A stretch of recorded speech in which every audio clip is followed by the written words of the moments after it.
just press the record button. Yep, you're live now. We are live. Lovely Lucia. How are you today? I'm well, thank you, Nikki. Well, looking forward to this little conversation, having a cup of tea and yeah, and a cup of coffee in our fabulous coffee cups. Yes, I love the sparkle one. So hello everybody. Welcome to all of our Queens of Reinvention. We are a few minutes late. I had a couple of technical issues, but we are Queens of Reinvention. We got it sorted out, and here we are having a chat with you all today on this gorgeous Thursday. So let me introduce you to Lucia Peters. How are you today, Lucia? I'm well, thank you, Nikki. Well, yeah, it's been a busy morning, and I'm just looking forward to a bit of quiet time, sit down and have a chat with you. Let's answer some questions that you might have for me. I'm sure you've got a few over my time of reinventing myself. So, yeah. Oh, absolutely. So let's get started. Firstly, who is Lucia Peters? Okay, so Lucia was born in a mountain mining town, actually. I grew up in far north Queensland in a place called Mount Isa. And I was the eldest child of 5 children, and my father was an immigrant from Italy. And we had quite a diverse childhood. Women like my father had brought the old ways with him. As you can imagine, being an Italian, they're quite, what's the word? You know, they've got their definite ideas about how things should be. And I think I've got a bit of that myself. I would never have guessed that, Lucia. Sorry, keep going. So I went to school. Basically, there wasn't anything. Opportunities were quite limited.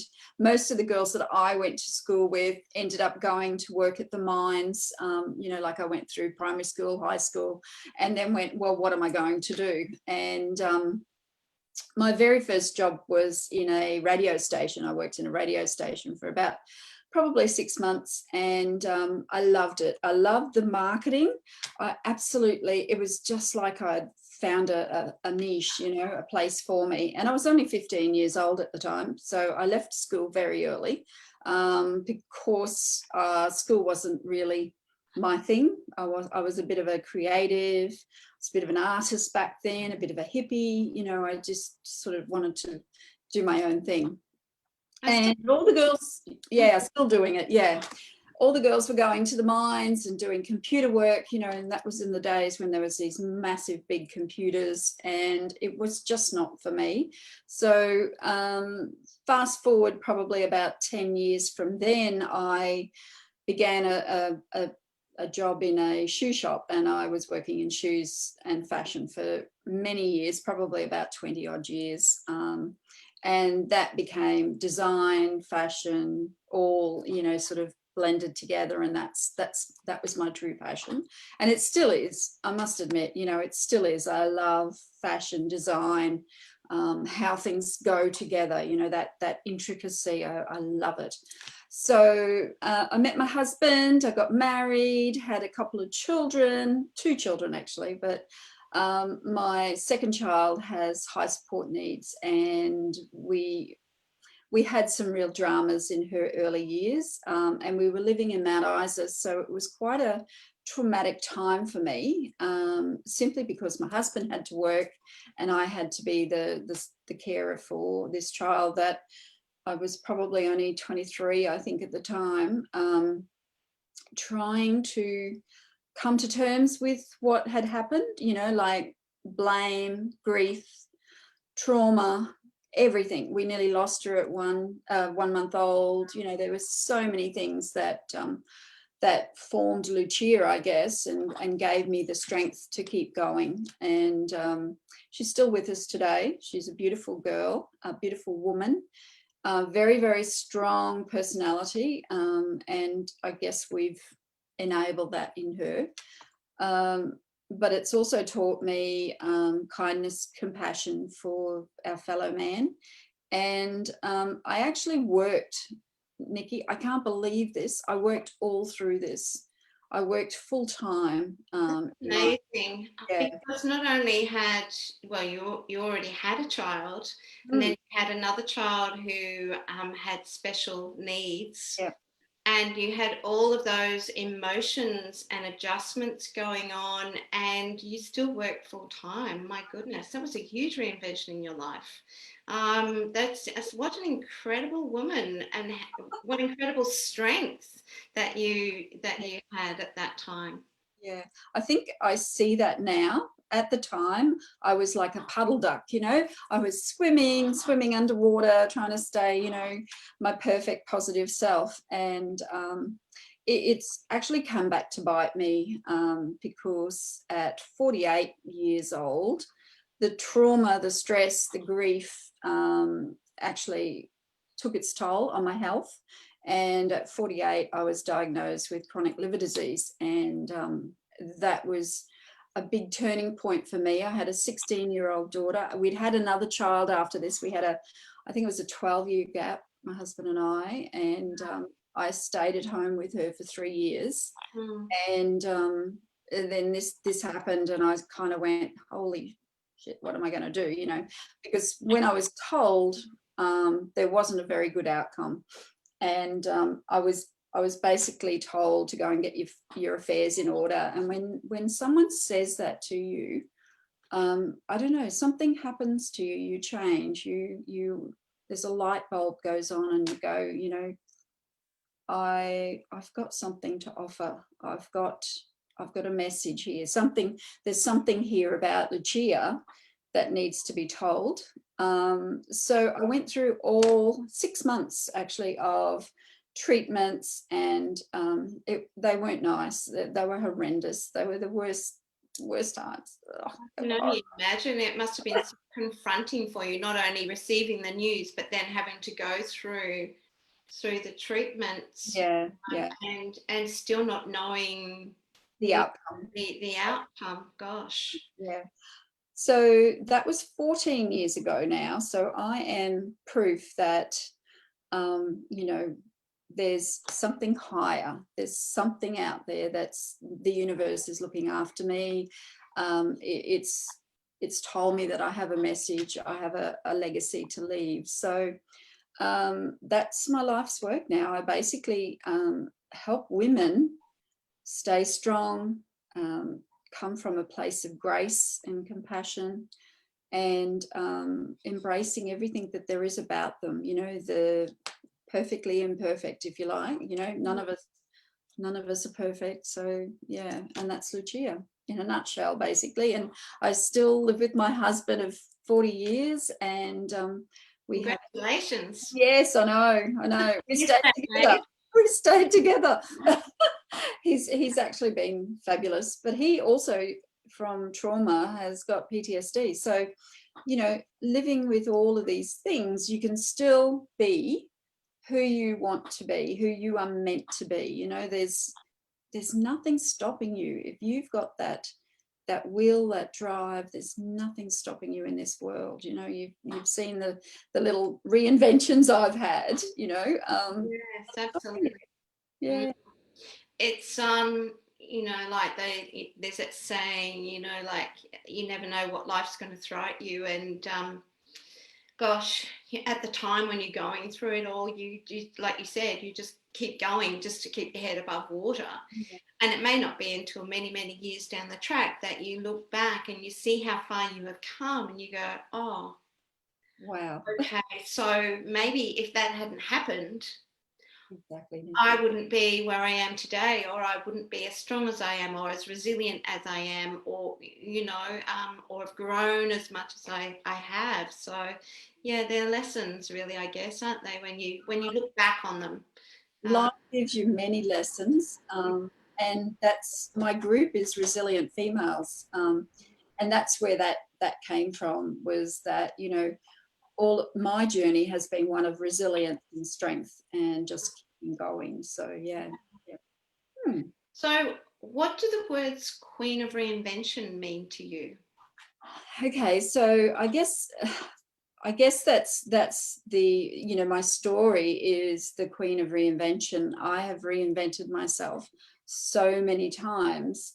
The thing that's kept me going is my passion and drive for fashion design and women, and women embracing now, you know, the importance of now. Now is such a it should be written so big in everyone's lives, because now is when you live, you know, that's when you embrace everything, and not looking backwards, not looking forwards, but right here, right now, and making the most of it. And And there are no guarantees, are there? they're exactly right. What's No, going to happen tomorrow, or even if you're going to have it tomorrow. exactly. I know that sounds a bit, Well, but it's yeah, true. yeah, I've had two really close friends in the last 6 years that have both one made 60 and one didn't even get to 60, and we were schoolmates. We grew up together. We did, you know, we shared, you know, those early years together, and yeah, we weren't there for the latter years, you know. So that was my message, you know, get out there and do what you want to do, be who you are, be who you're meant to be. And I teach that to my granddaughters, you know, that's powerful. And they're thriving, you know, they're little horrors, but they're thriving, you know. Yeah. So my next question is, how many times have you reinvented yourself? But you kind of answered that question already. There's been a few reinventions of Lucia along the way. Yeah, there's been a number. When I left the shoe shop, I actually went to fish and chips. Oh, okay. So I've had a really diverse background. So I started in radio, went to the shoe shop, then went to fish and chips, because that was paying the bills, you know. And from there, I went to a spare parts assistant. So I was working in the back with the spare parts guys, you know. That's four so far. Yeah, that's four so far. Then I have worked in shoes again, so that's another shoes. But then I went into ladies' fashion, cosmetics, skincare, menswear, children's wear, and banking. I did a banking stint. Then I went out on my own and had a market business, which was a pop-up shop and a market business, which was all fashion and design. And that was my last reinvention. I had a major, I guess you could call it a crash. I did a festival and fell over and fractured my wrist in 5 places. So my goodness. my body was telling me to stop, and I didn't listen, so it stopped me. So I no longer had that business, and that's when I became a fashion stylist, or not a fashion stylist, but a stylist and coach mentor. And I wished I had done this probably 30 years ago, because I love it. This puts it all in perspective for me. It's just the coaching around resilience and being true and authentic, and then your reflection, or what you're wearing, is that authenticity. So you're grounded and you're fully authentic to yourself. So yeah. Wow. That's I counted about 8. Yeah. 8 reinventions. There's a few. Yeah, there's a few lessons there. That comes back to fashion, but yeah, it's still about 8. So there's been a few. So what's been your biggest challenge in regard to reinventing yourself? I'd have to say mindset. My ego has given me a pounding. We had this conversation, Nicky, the other day. My ego, I've been a perfectionist and procrastinator. So, you know, I want everything just right, and yeah, not prepared to put it out there if it's not perfect. And I'm not going to blame anyone, but I do know that, you know, my old school teaching was always write or wrong, you know, and that was always relayed and replayed in your mind. So it's not even my parents. It's more that that society expectation. I know this is a funny thing. I put up this post of all these different shapes of women, and this is going back 3 years now. And, you know, they're in dresses, they're in swimsuits, they're all different shapes and sizes. And the feedback, you know, the people that were there going, well, that's not perfect, you know, like that's not right. That's, you know, they're all the same size. They've just got different outfits on, you know, they were just picked and nitpicked at it. And it was like, it's just a way of grabbing your attention. It's not meant to be perfect. Yeah. It's just a way, you know, it's marketing. And I love marketing. I really have come to enjoy the technology, the automation, all of that aspect of working, you know, with style and with that consciousness around the style. So yeah. Yeah. So you were talking about your mindset and ego and those things. So do you find that you'll be sailing along and then every now and again there's that little person sitting on your shoulder going, what are you doing? What are you doing that for? You know, and does that happen regularly or? I'm more aware of it now because I have actually done some training, and I've had a few personal coaches, you know, along the way. And for anyone that doesn't have a coach or a mentor, get one, because there's someone by your side telling that voice to be quiet, and they believe in you. Because that was my biggest thing. I was trying to do it all myself, and trying to be everything. And you can't do it all yourself. It's impossible. You need someone to lean on in business. And, you know, you talk to any business person, they've probably got about 3 or 4 pies going at once. You know, they're not just focused on one thing. And I just think my ego had a field day. It was always, I'm not enough, I'm not worthy. I've done some work with tapping and EFT, and my inner child had a few problems along the way. So there's been some real breakthroughs over my probably the last 4 years, just, you know, changes and accepting that this is Lucia. Yeah. Yeah, that's a big thing because a lot of those, you know, ingrained thought processes and beliefs about yourself from your childhood, you do tend to carry them through into your adult life without even realizing that you are, until something happens and you go, well, where did that come from? Yeah, exactly. Yeah, so I do get where you're coming from, absolutely. And when you're talking about coaching, because I'm in that area too, as well as you, and I've had coaches myself, like you. You just find that it's different to having, you know, say you're having a brain dump with a friend or a family member. I think probably because a coach doesn't have that emotional connection with you. They're like, you know, it's not almost like a third party, and they can see things objectively and give you advice from an objective point of view rather than an emotional point of view. And they can give you a bit of a, what are you doing that for? Why you know, really? Yeah. Is that what you think? You know, and they give you all those hard hitting questions sometimes where you go, whoa, hang on a minute.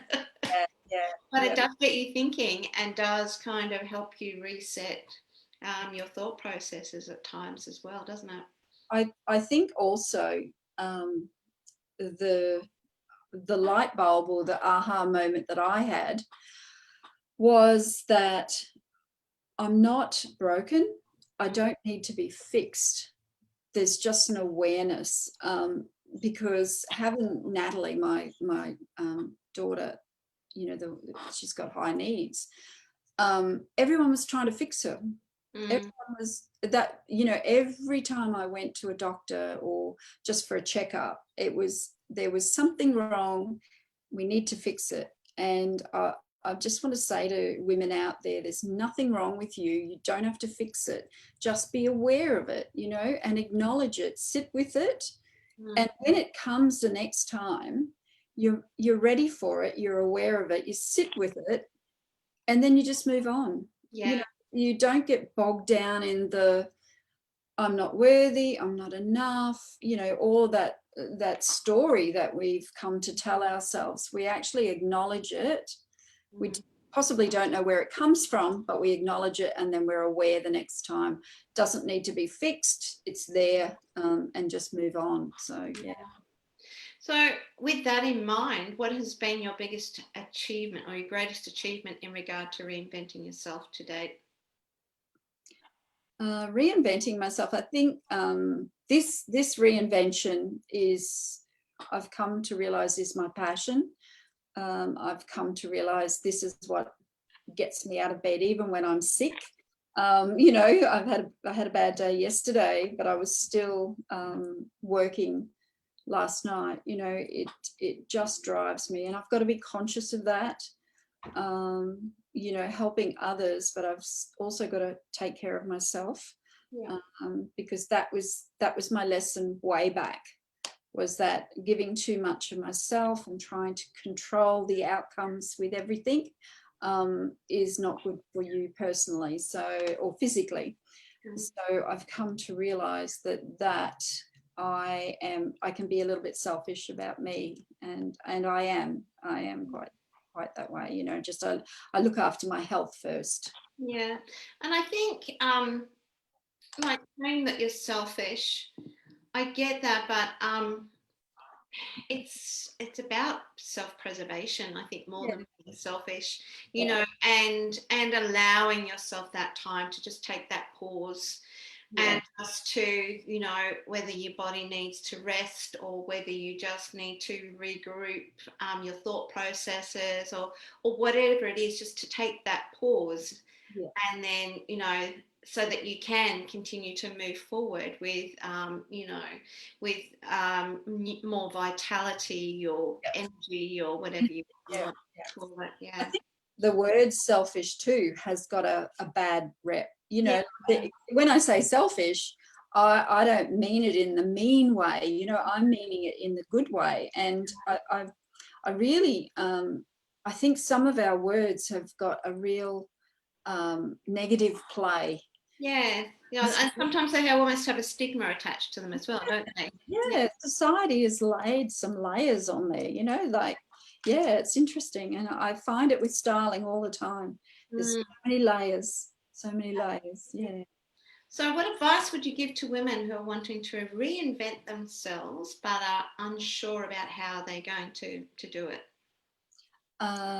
Well, when I ever reinvent myself, I Google, or I get onto YouTube, I research, then I never go to my family. I never, you know, go to anyone. I just find out myself.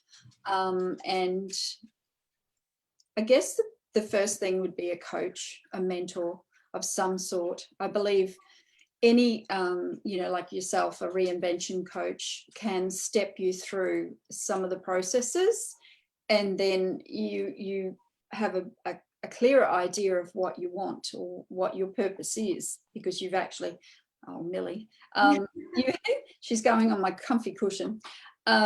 You've given them the tools to acknowledge they want something more. So, you know, I really think it's a coach, it's a mentor, someone that can really either look at what business model you're proposing and step you through, you know, what this is what you're going to probably face. Then, you know, once we're finished together, you'll probably need someone else, that next step, that next level. So get yourself a coach of some sort. Great advice. So, Lucia Peters, where do you see yourself in 5 years' time? I see myself on a block of land out in the west somewhere, with some houses on it. I've got a dream of having some cabins, and a bit of residual income. So this is 5 years, and 6 months in Italy with my other family, because I've got family all over the world. I have them in Canada, in Holland, in Ireland now, and Italy. So Slovenia, Croatia, they're just scattered everywhere. I'm in the process at the moment of getting Italian citizenship. And when that happens, I've been doing this for 5 years, Nikki. So this is Rome wasn't built in a day. It's a process, because I mean, I'm English by birth. Yes. But now I have Australian citizenship, and we did that in the 80s. So it was quite a bit easier than it is these days. Yeah, it's quite really huge process. Yeah. It's been taking 5 years, so it's halfway through the year, and we're still going. We've got one thing to get, so keeping everything crossed. But 6 months in Italy, like 3 to 6 months, living there. My family's got a plot. My father's got a plot of land that was his family's. They probably sold most of it, but I'd like to try and buy a block there and just spend some days under the grapevines and sounds wonderful. The cornfields. So yeah, so it's beautiful. Yeah. Well, I wish you every bit of luck with that and of success. I'm working with it. I was going to say, and knowing you, Lucia, you will make it happen. I will. Yeah. So thank you so much for spending half an hour with us today, chatting and sharing your story with the Queens of Reinvention. It's been absolutely wonderful chatting with you, and enjoy the rest of your day. So I have a webinar at 5 tonight if anyone's interested. Oh, okay. With the beautiful Eliza James, and she's talking about why don't people listen to you, which is an interesting topic. I'm looking forward to it, actually. 5 easy steps. So when we're finished here, just go into the comments and just put the link in the comments. And then if any of the ladies would like to join you, they can do that. That would be beautiful. Thanks, Nicky. Thanks for having me. I really appreciate it. And I love what you're doing for those queens. There's lots of us out there. Oh, we're all queens. We've all got each other's backs. We're there to fix each other's crowns if need be as well. Right. So lovely Queens of Reinvention, whatever you're doing, wherever you are in the world, enjoy the rest of your day. And thank you for joining us for our virtual coffee chat. And I will see you next week with another guest. I wonder who it's going to be. You'll have to tune in to find out. Bye.